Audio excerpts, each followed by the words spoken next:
For the past 5 nights in News Extra, we've heard an extraordinary story told by a desperate man. John Wayne Gacy is trying to rewrite history and retry his case.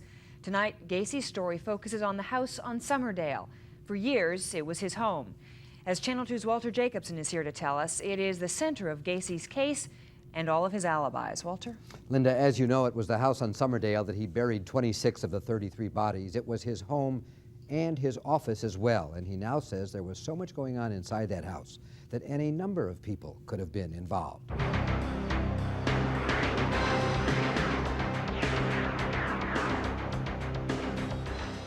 See, there's a misconception of what the house on Summerdale is.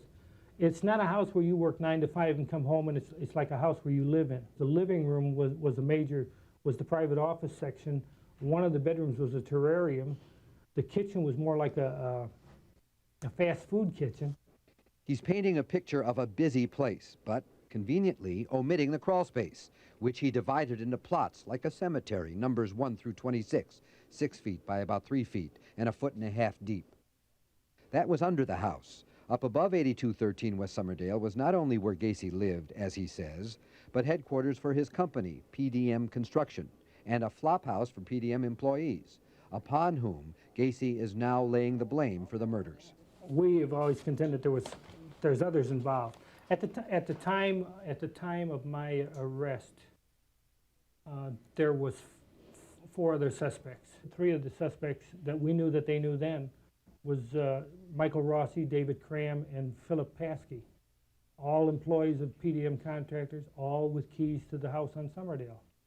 And they had friends, Gacy says, and friends of friends, as he weaves for me an alibi. There was Michael Rossi, for one, who worked for PDM and actually lived there during the time of the murders.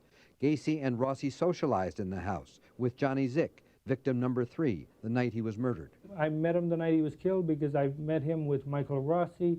I had a drink with the 2 of them, and then I left. And when I next seen the individual, he was dead. Where did you see Why him? didn't I say something about it? Because it wasn't my business, and I stayed out of other people's business. Where did you see him dead? In the house on Summerdale.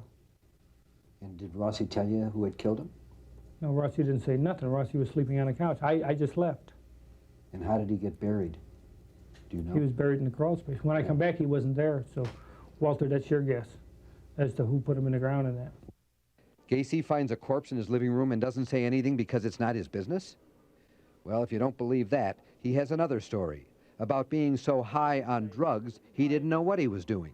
No, I started back in 1984. I started taking 10 milligram of Valium, and by the time 1978 came around, I was doing 130 milligram of Valium. But then I was moving 80 jobs a year, and I was working 16, 18-hour days, and I just had to have something to take the pressure off. So the next thing people wonder is what about the smell in the house of decomposing bodies? Gacy has a lasso opso story for that. When I was arrested, they claimed, well, there was a putrefied odor in the house. And I contend that was a lot of hogwash, too, because one Officer Schultz claims on the 18th or on the 19th that as he came into the house, we had come into the house, and my little Lhasa Apso was in the house. And, of course, he had been locked in the kitchen, you know, all day. Well, a little puppy, he piddles, see, and while he's piddling and while he is doing his business on the paper and that, you can imagine what it smells like if you go into a closed room.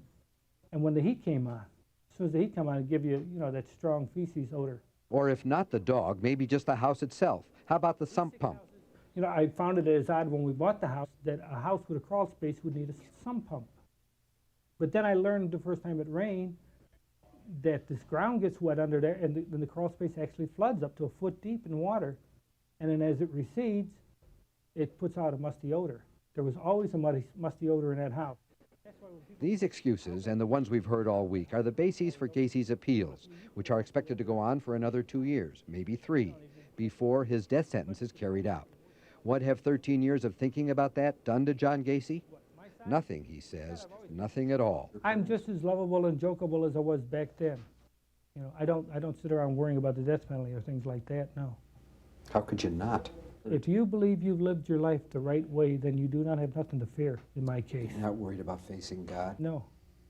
I'm fairly comfortable with him. I've been at the Catholic services. I'm the server for the priest for the last 10 years. I have no qualms about doing that. I've had confession, I have communion, and I am at peace with myself.